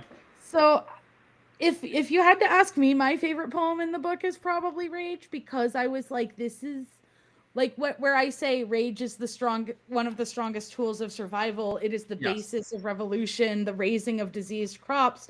It is the force that seeks the diseases in our system, the flames that overtake possessions of the oppressors. It is thousands of feet shaking the earth as they march through the streets. It is the thunderous sound of those who demand justice. Not to give any, you know, not to get too political, but I did write this poem this year. I wrote it on a certain day in January. I'm sure you can guess which one. Whoa. But, well, wait, not that day. After the inauguration. I wrote this after the inauguration. This is not a January Okay. But Okay. Got it. But, you know, like I just, you know, I look at the world right now and I'm really mad at it. And I think I wrote that poem, you know, being like, it's okay to be mad. And I kind of put it all in the last stanza, where I say, my rage has grown from the love I can no longer contain. Like, my rage entirely comes from a place of love, you know? Yeah, it's so frustrating because, like, you know, a lot of us were frustrated with the Obama years, with the drone strikes and his reluctance to really do anything to protect people. You know, his very timid and tacit like protection of like Planned Parenthood, and you know, his last minute acceptance of the gay marriage thing when it got legalized by the Supreme Court. Like, it was too little, too late. It was the most like milquetoast form of liberalism imaginable. But the sad thing is we didn't realize how good we had it because America freaked the fuck out and elected Trump, you know?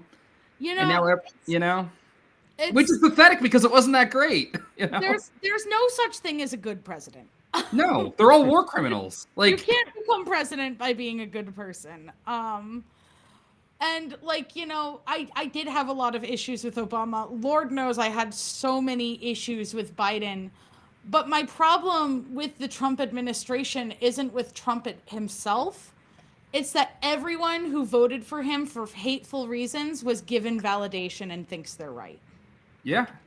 I mean, obviously I have issues with the administration and all of that, you know, but it's that people like my dad who voted for Trump because they hate immigrants now feel validated and think they're right. Especially because he's back in, you know, wrecking the house again, literally. Exactly. Yeah. Sometimes rage is all you have, and honestly, like, so I do want to say that, like, fire.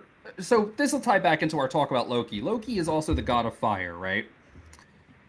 And like, I've had people like I've seen discussions about why it seems like it doesn't make sense. It makes perfect sense. Loki is, you know, Thor. He's Thor's buddy. You know, he's Odin's buddy. They drink together. They hang out.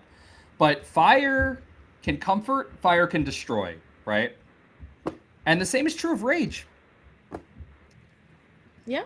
It's all about how we apply it. I mean, you know, those fucking Tea Partiers, like, you know, carrying the effigies of Obama around, they were angry too. I don't know what they were angry about, but I guess they were mad that there was a black man in the White House, you know? Yeah, I mean, like I said, like, rage is,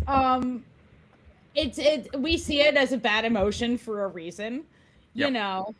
But like, when rage is righteous, when rage is justified, Jim's rage at the end of the movie to protect the women he loves because these men are going to harm them, versus the rage of any random infected with the rage virus attacking just because they are attacking, are two very different kinds of rage. And when you see it come from Jim, you understand that he is using this thing that this whole time the movie has shown us bad, scary. He is using it as a weapon of love. He is using it. He has transfigured this emotion into something that is powerful. And isn't that what we should all be doing anyway? You know? If I may interject for a second, and I feel very strongly about rage in particular. This past year, I'd written a chapbook looking at the 7 deadly sins and trying to invert it because all of them are used to shame people, especially in a capitalist society overall. So like, wrath is a deadly sin, but it's come to mean, even in the state of civil unrest and whatnot, like, oh, you can't be too violent. Oh, violence is never the answer. You should maintain your composure. We have to do nonviolence, and you're like, but sometimes you've just had fucking enough. And if violence was never the answer, America wouldn't be a country. And you bring that through. You have this awesome poem called "After My Dad Said I Hate This movie because he's such a fucking wuss," right?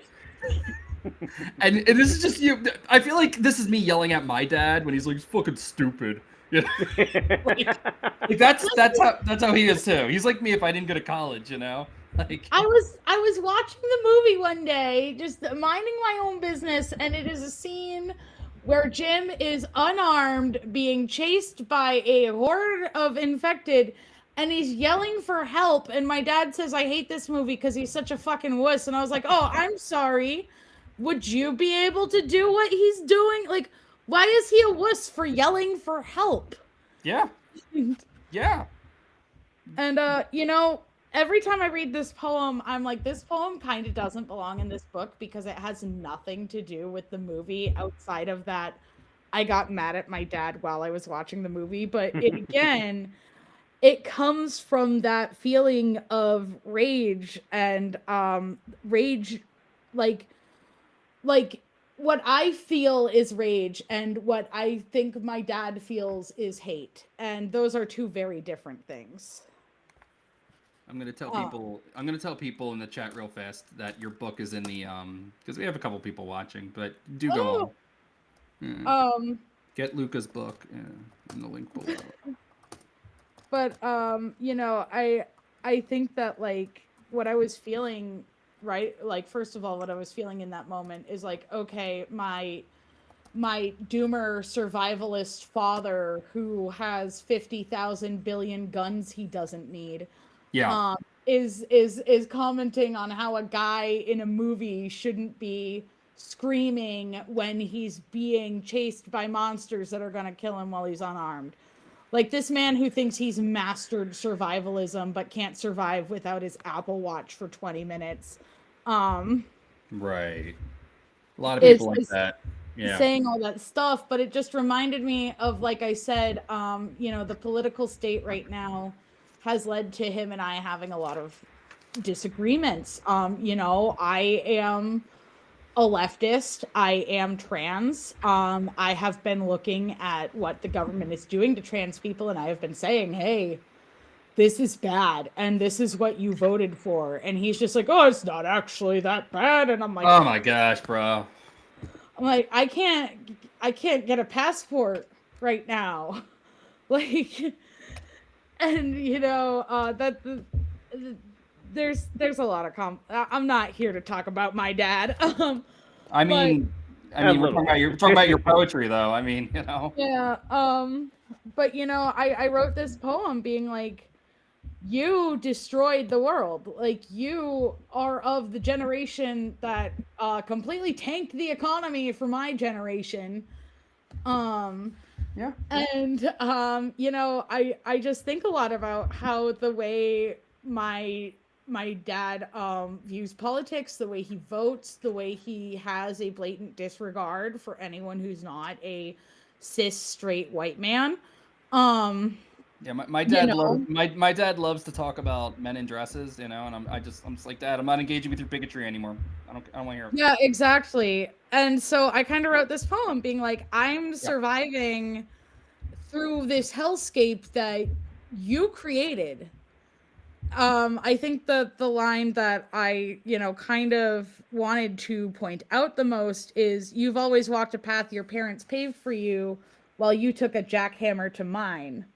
Yes. Um, and your ballots have always been bullet wounds, and I am running out of band-aids, so I will run through this world screaming until my throat bleeds because I know the power a voice can hold.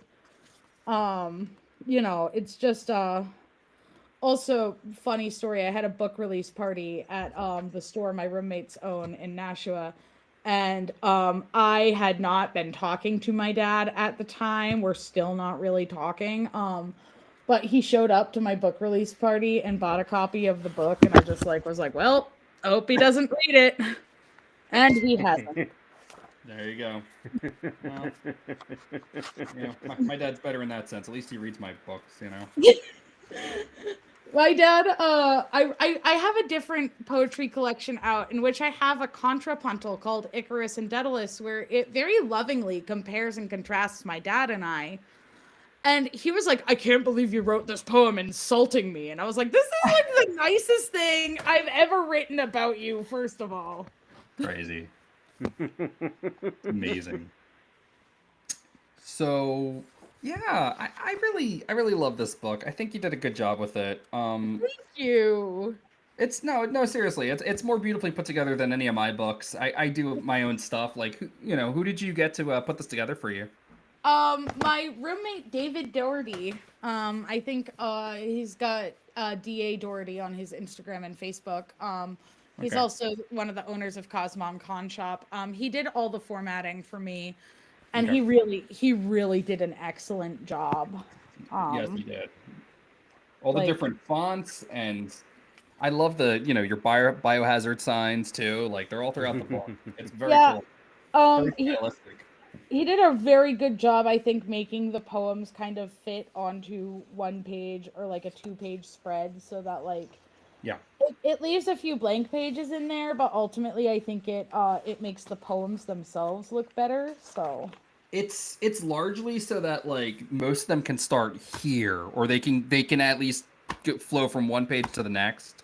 yeah, It's very exactly. effective. Like, I was stricken by how polished it is, because like, look, my books look nice, but they don't look as nice as this. You Um, know, you if find the best formatter you can, because that is entirely because of David. Like, I sent him probably the messiest Google Doc of all time. He probably copied and pasted the whole thing into a notepad thing to get rid of all your formatting too, because Yeah. it all just gets mushed together, and then when you start changing fonts, it fucks up your paragraphs. Like, I like formatting in Word, but only because I've been doing it for so long. Incidentally, I have a question, Mike. Did he format your book too? Because your book is also very nice. The Porch Light, of course. So that one, actually, I had the advantage of I used a different publishing platform. I think, Luka, did you do Barnes and Noble or Yeah, I did Amazon? Barnes and Noble Press. Barnes and Noble Okay. Press. I used Lulu.com, which I had a previous collection I released, but I've retired that so it can actually be properly workshopped. I was a baby poet like 10 years ago, being like, yes, these are all great. And I'm like, ooh, never mind. But anyway, so Lulu is nice in the sense that you can literally upload the document into the design editor and whatnot.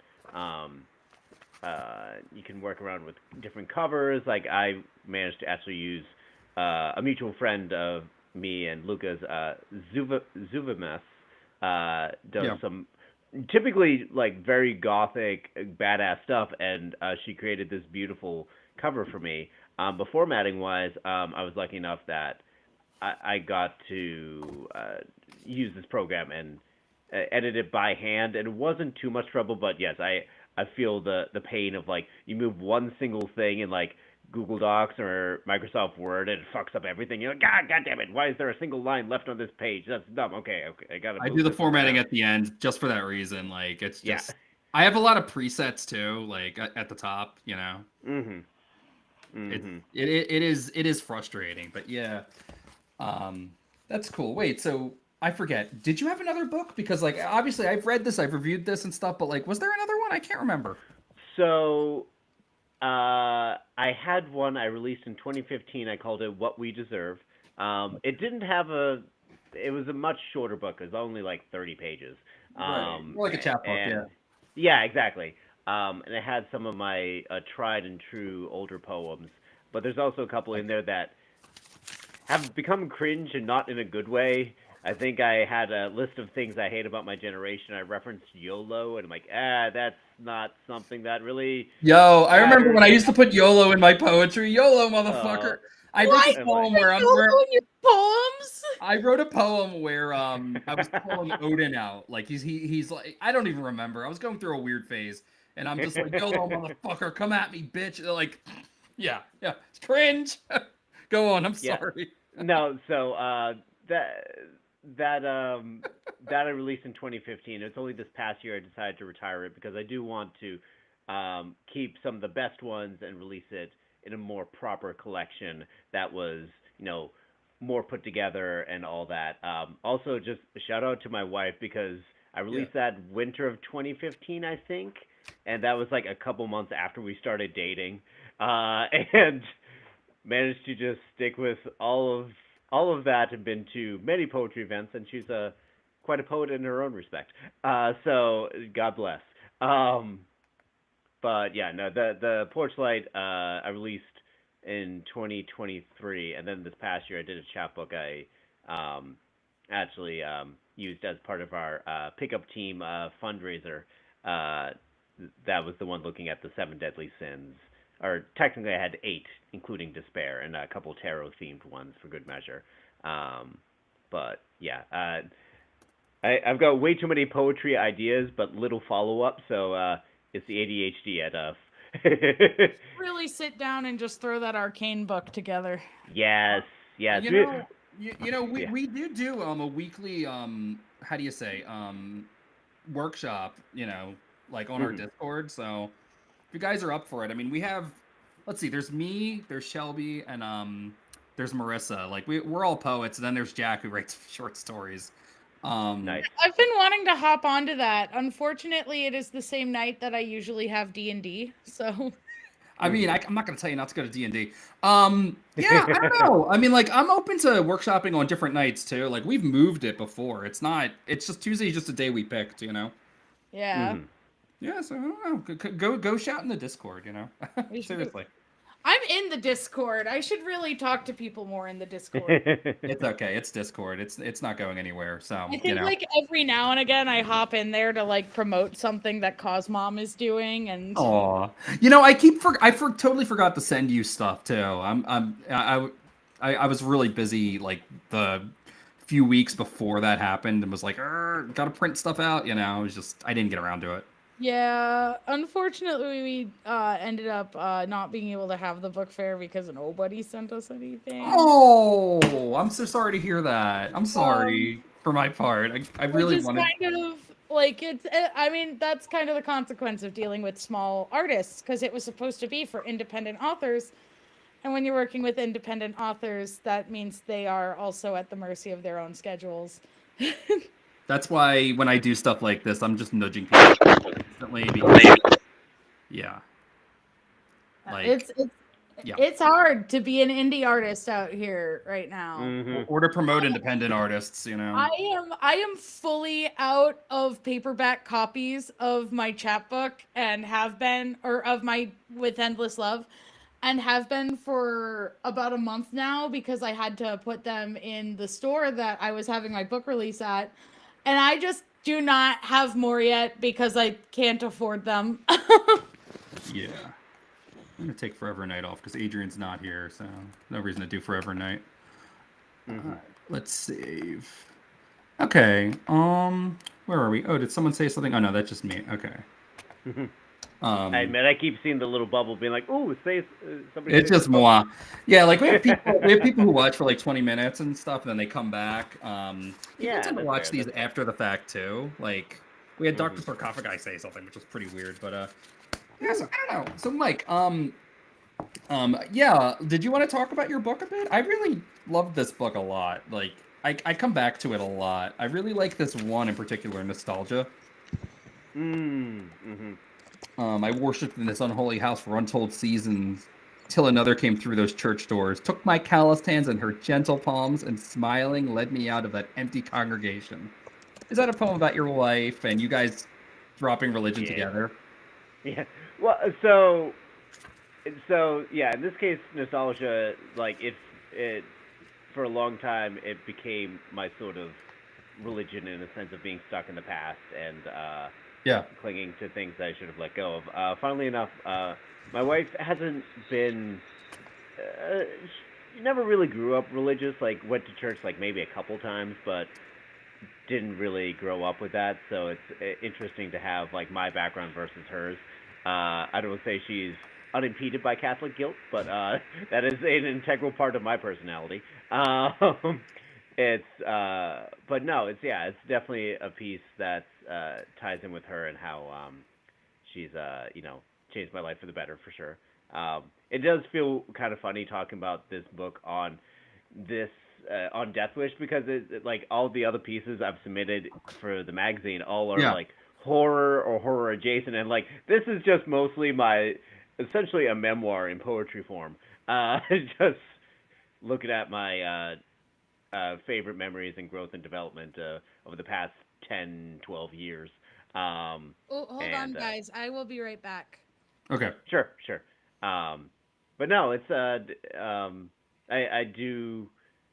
And I was really proud of putting this together and to be able to see not only like how I organized it in a sense, almost like a story starting at where I was and where I've been most recently, but just to see the growth in the poems as well, in style and all that, and I guess that's my hope is that people when they read this book that they are able to resonate with something, especially in their own path of growing and unpacking certain things too. Because, like, yeah, there's definitely been the privilege of like growing up, with kind of subconscious bias of white privilege, male privilege, all of that, and touching upon that a little bit too, and trying to appreciate. Appreciate that, yeah. I love how this book it moves from like this sequence of poems where you're drinking with your roommates, ethanol gospel. Yep. Like that's a good one, let me see. Is counting the names. Oh, this one is kind of like, that's kind of like a nice little seal to start it too. But yeah, there's just so many poems that are just like childhood almost, or like the end of childhood. And then you get stuff like The Wolf and the Woman. And I love how you categorize yourself as like a werewolf who has found his humanity to a degree. And quite a few poems. I think in that last one we were just looking at nostalgia, you do that also. There's the line, a wolf with eyes gleaming in the dark. But I think that's a reference to something else. I do admit I use wolves a lot as motifs as sort of predatory beings, which is funny because I do like wolves, as creatures. Actually, a couple of years ago, my wife and I went to a wolf dog sanctuary, kind of close to where we are. Right. And wolves themselves are great, but they're also such a persistent motif of these predatory creatures. So I kind of keep falling on that, I admit. But yeah, the wolf and the woman too. I feel like I do like that one. I'm afraid that I might have come across too strong in the sense of like, because I address not only problematic male behavior, that sort of like boys will be boys thing, but like insinuating that I too have done something equally bad. Which to clarify, like the extent of my cringiness is the sense of just being cringe, of like being codependent or like. Oh, we don't think. I didn't assume there was any like Marilyn Manson abuse in No, your. no, I didn't it's take it that from way at a all. yeah. No. I think, No. Mike, really with your Catholic guilt, you like to equate things to much more horrible things regularly. No, I've been in messy relationships like that too, where I can't say no, and then it keeps going on forever, and yeah, everyone's getting hurt. Like, no, I understood what you were talking about. Yeah. Oh, I did just tune into that and just went, Jesus Christ. It's the thing. It's the thing from Oddity. It's the voodoo doll thing. Yeah. Oh my God. Great But movie. no, I just really enjoyed being able to have a collection to put together that, like, when I was first doing it, like, I don't know. I've written a lot of poems. I don't know if these all fit, and then Yeah. like figuring out where they that they did, fit in better than I thought. Also, shout out to my friends Jess and Kia. They were the roommates referenced a few times in the book. Growing up, Halloween was fine, but they were the ones who got me into Halloween because I think they in particular would prank throughout the month of October. We'd have this little one of those like Spirit Halloween rubber demon baby things or zombie baby decorations. His name was Billy. And we would just move him around the house and put him in random places. Usually, we would all have different schedules. So, like, one of them, we'd, like, leave it in her bed after the night shift. And she'd come back, and you'd just hear from the other room, it's like, Jesus, fuck! Or, like, you'd go to, like, the bathroom in the middle of the night, and Billy's just sitting on the toilet seat. Just... and it's just been great. I was glad to have a poetry collection I could focus on just in a different sense from Luka, but in a similar way of love and appreciation for its various forms too. Romantic love tends to be the focus for many people in our society, but this one was more of an homage to our friends, the platonic relationships, and the community around us in general. I super appreciate how much you as a poet write about platonic love, especially as, no offense, a married man. Listen, I get mad when my friends get married. I was so mad when Angela was getting married, and because that's when you're the friend who's been chronically single for 10 years, it sucks because your friend's gonna disappear.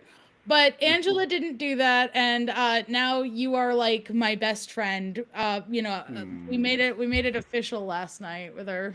Oh yeah, I just took mine off for the outfit. I apologize, but yes, we now have BFF necklaces courtesy of Claire's.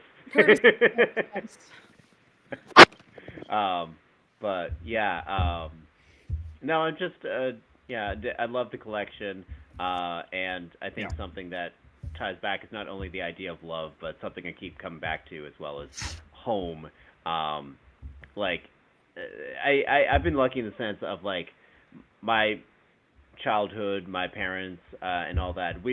I don't really have anything to complain about. I'm on very good terms with my parents. I talk to them on a basically weekly basis. Hey, that's great. You can't buy that at the store, man. That's very rare.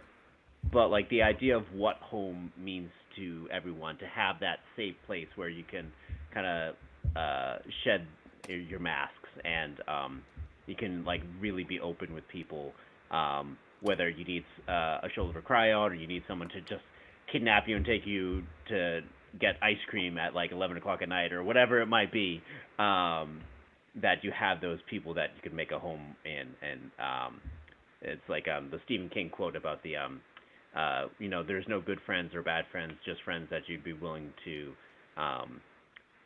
do anything for, to die for, people who build homes in your house, homes in your heart. And that's something I keep coming back to, and especially with our poetry community is, I'm sure it's the same thing for a lot of others, but the idea is that we pride ourselves on being a safe space, especially in a world that is increasingly feeling less safe, less open for a lot of people that we have that place for people to be themselves, to grow, and to support each other. Absolutely. I can't agree enough. I mean, like, with what I'm doing with Death Wish, from day one, that was kind of my attitude also. I used to be a free speech absolutist until I saw where that got us, you know? And I mean, on that note, I would like to thank you for the safe collection that Death Wish is. Yeah. Because I think we joked about this when we like did the recording to go with the spring issue of that my internet I almost said internet porn. That's not what it was. My internet Dude, snuff you're too funny, man. my internet snuff film poem is even at my local poetry slam. That is not a poem I feel safe sharing. Because it's just really awful to be like, hey, people who love and trust me, did you know I watched a guy get beheaded on the internet one time? But that's an experience a lot of people have, and it's Yeah. uncomfortable. And being able to talk about that in a poem, and in a way where, and you're not Death Wish- glorifying it. It's horrific. It's gruesome. And it's- like, Death Wish provided a safe space for me to share that poem, which is a poem that Mike knows I had been looking for a home for a very long time. Oh wow, really? I'm shocked. I was like, I need this before someone else gets this, because to me, the internet is this insidious, horrific demon we've all sold our souls to. That's part of the downside of it, you know? Yeah. Yeah, and I think I want to echo what Luka was saying, that Death Wish in particular, but also more broadly speaking, horror in general. Like, every community has its like toxic dude bros and tryhards or whatever you want to call them. I think first of the Snyder verse bros, but the Snyder bros.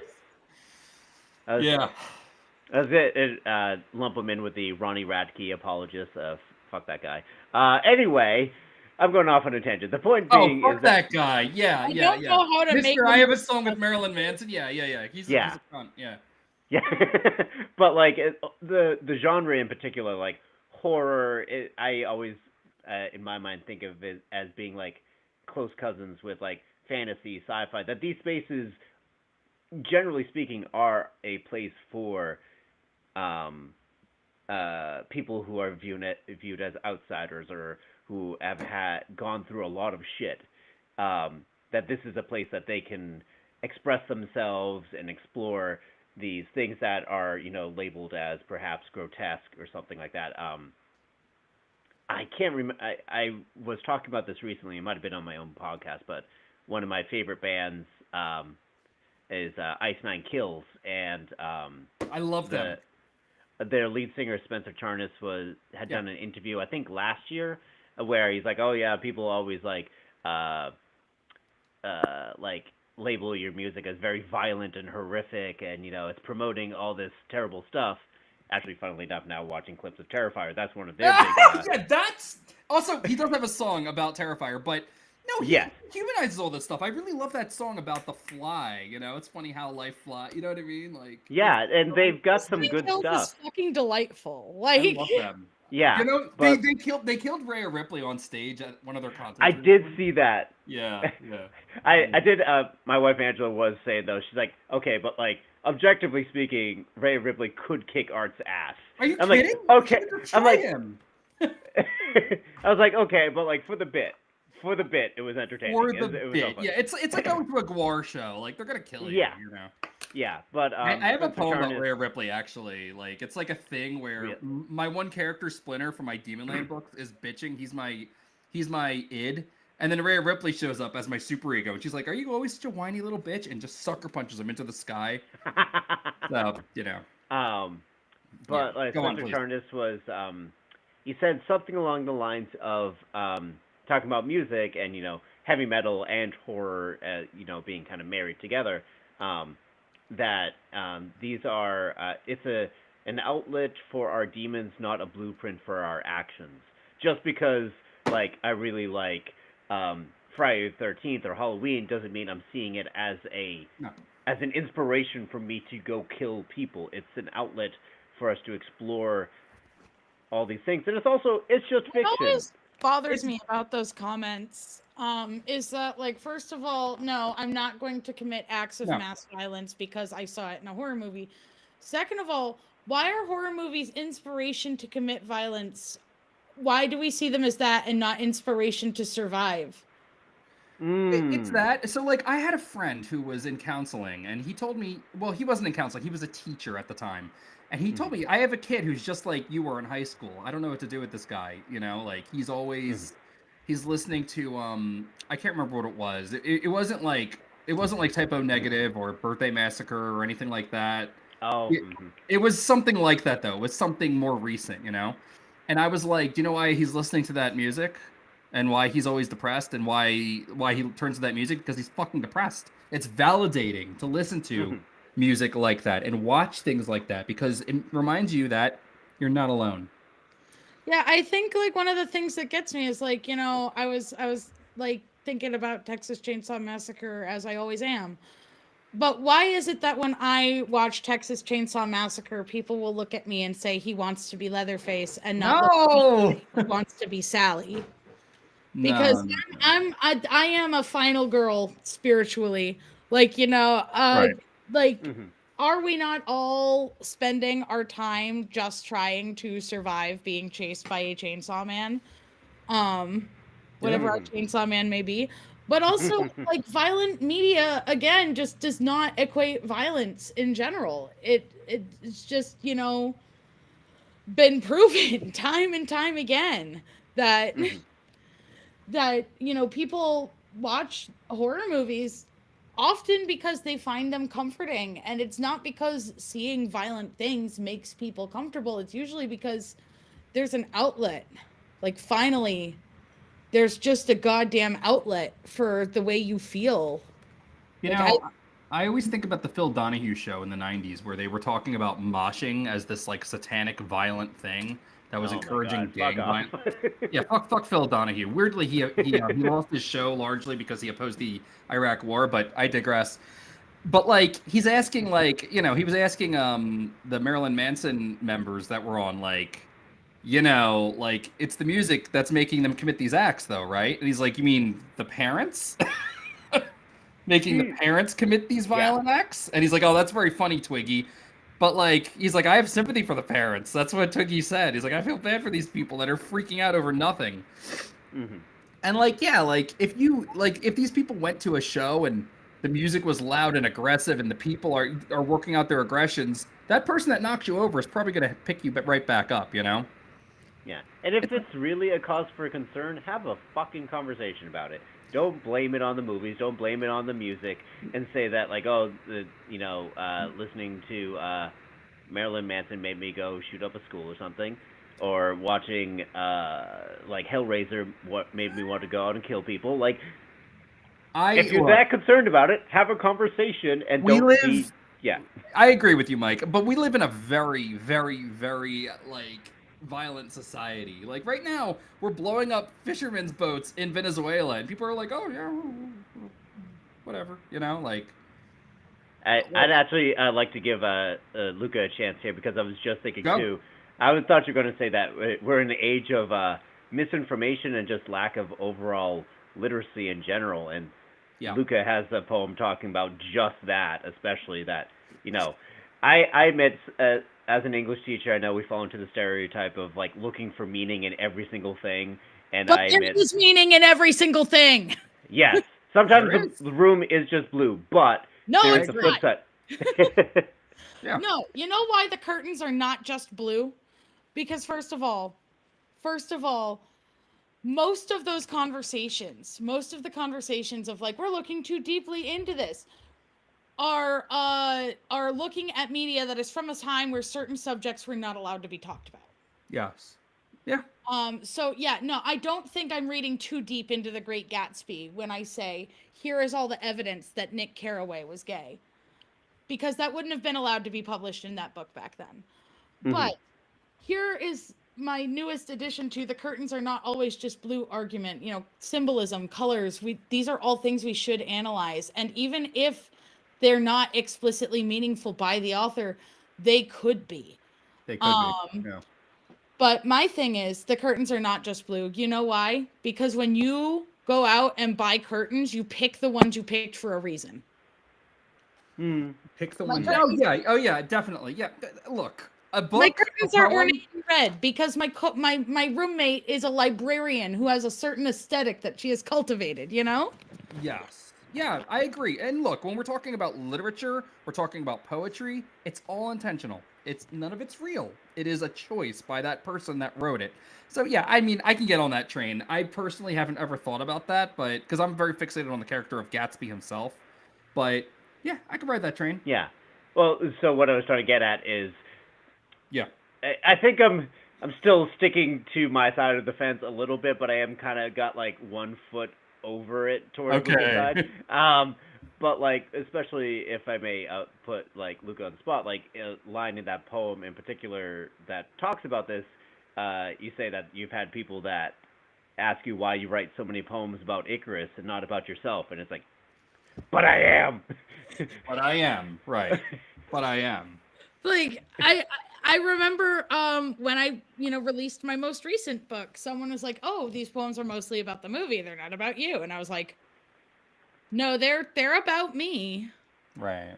Like you just have to look at, this, like, yeah, I'm talking about the movie. I think in the last poem that features me having a conversation with the main character is kind of where it all comes together. But like, some of the poems are more explicitly about my life, like the one about my dad. Some of them are more explicitly about the movie, but I wrote every poem in this book because there was a piece of me in that story, So Exactly.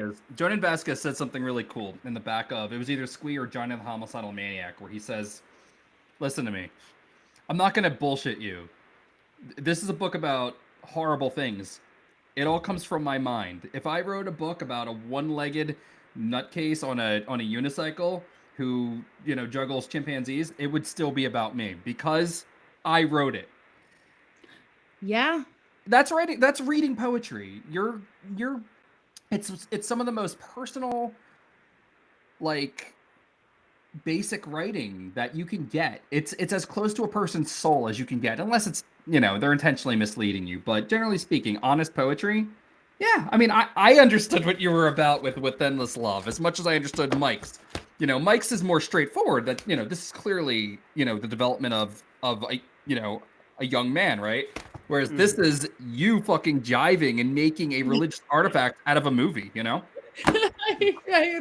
is such a way to word that. It's kick-ass. I love it. Seriously. But yeah, I think, kind of tying back to like violent media does not create violence is that you have to look at it with the perspective of that art is beautiful. The act of creation is beautiful.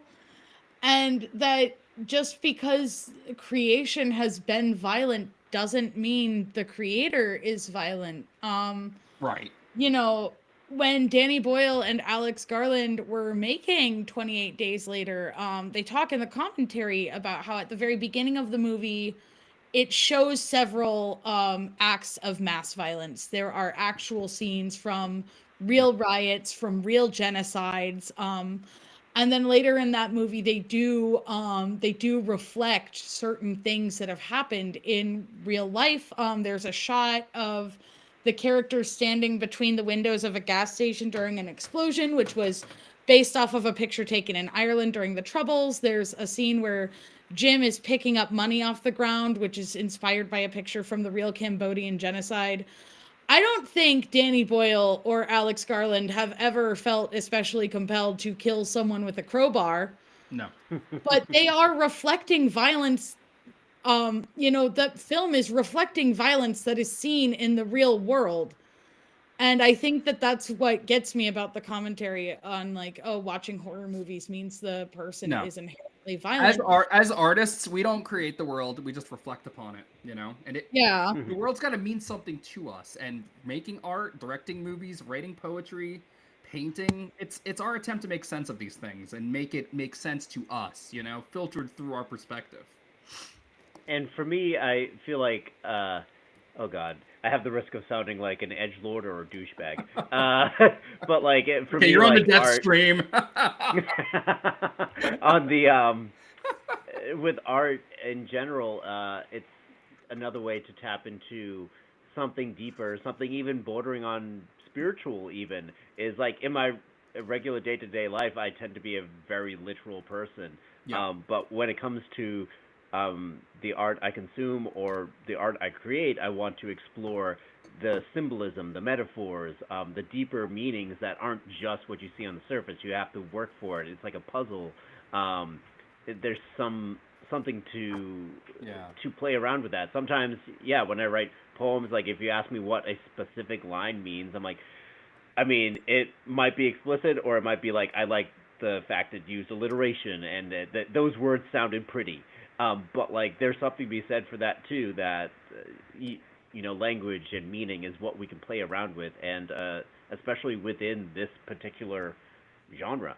Like, hell yeah, like, might as well. Yeah. Yeah. On that note, I think the Golden Chainsaw Awards here are wrapping up for a second time. We have two incredible books here. I mean, I've published both of you guys in Death Wish before. You're very brilliant. Mike and Luka, you guys together, you both like are involved. You're the founder of Slam Free or Die, right, Mike? Not a founder. Not a founder. Okay. But yeah, the group has been around for 20 years now. So okay. I just have to be yeah. It's a great community though, and there's several others. I think one of our friends actually, because you're more in the Philly area, right? I live in Philadelphia. Yeah. Yeah, he literally found a blog or a website that has all the open mics listed in Philly. It's amazing. It's amazing. I'm so Poetry 215. Yes, yeah. Like, they're all over the place. So if you're in Philly too, use spaces. it. I mean, it's how I find open mics now. Like, yeah. I went to a singular open mic in Philly and want to go back so bad. I used to visit there quite a bit when my sister lived there, but now she lives 15 minutes away from me. Yeah, Mm-hmm. yeah. Yeah. I'll be sure to add your Instagrams to the description. I forgot to do that. Cool. Yeah. People watch these after the fact. Yeah, definitely. Do check out their books. You can buy Luka's poem With Endless Love, poetry inspired by 28 Days Later, at his Kofi. The link is below. And The Porch Light, of course, you could buy it on Amazon, Lulu. That's Mike's epic book. Link is below as well. Yeah. Anything else we want to talk about before we wrap up? I was about to say Ave Santanas, love your demons. But no. Yeah, like, well, I mean, we're gonna say that, right? Yeah, live your truth. Embrace your demons and learn to dance with them. I don't fucking know. Make art, write poetry, love your demons. Ave fucking Satanas. Memento mori, memento. You must die. Remember. Happy spooky season. Halloween is fucking forever, motherfuckers. Halloween.